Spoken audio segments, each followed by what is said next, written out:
او هغه سړی ته که څوک مړ وایي نو بد به کوي چې کوم سړی د پښتنې خاورې په جنګ مړ وي. هغه بس دا مثال یې پاک دی، نور څه نه وایم، بس دا مثال یې پاک دی. جنگ دوزخ دی او جنگ کوونکی یې خشاک دی. نور څه نه وایم، بس دا مثال یې پاک دی. جنگ دوزخ دی، جنگ کوونکی یې خشاک دی. او د یو بل په طریقې دومره خفه یو، دکانونو کې قات شوي په ترلاک دی. د یو بل په طریقې دومره خفه یو، دکانونو کې قات شوي په ترلاک دی.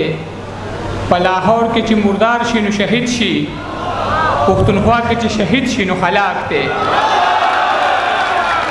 په لاهور کې چې مردار شي نو شهید دی، پښتونخوا کې چې شهید شي نو خلاک دی. په لاهور کې چې څوک په لاهور کې چې مردار شي نو شهید شي، پښتونخوا کې چې شهید شي نو خلاک دی. او مدرسو ته پیغلې ځي زلمي یې ساري، دا حالات زموږ څومره شرمناک دی.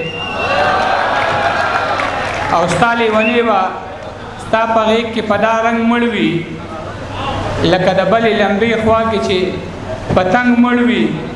او زما د مینې احساس ستا په زړه کې داسې مړ دی لکه د ښار پردو کوڅو کې چې ملنګ مړ وي. او هغه سړي ته که څوک مړ وایي نو بد به کوي چې کوم سړی د پښتنې خاورې په جنګ مړ وي. هغه سړي ته که څوک مړ وایي نو بد به کوي چې کوم سړی د پښتنې خاورې په جنګ مړ وي. او هغه سړي نه لوبټه او څادر دواړه تو کې چې کوم سړی د لوبټې څادر په ننګ مړ وي، چې د حالاتو د بلې د پیغلې خواله رسي، هغه عاجز به د وختونو په پارسنګ مړ وي.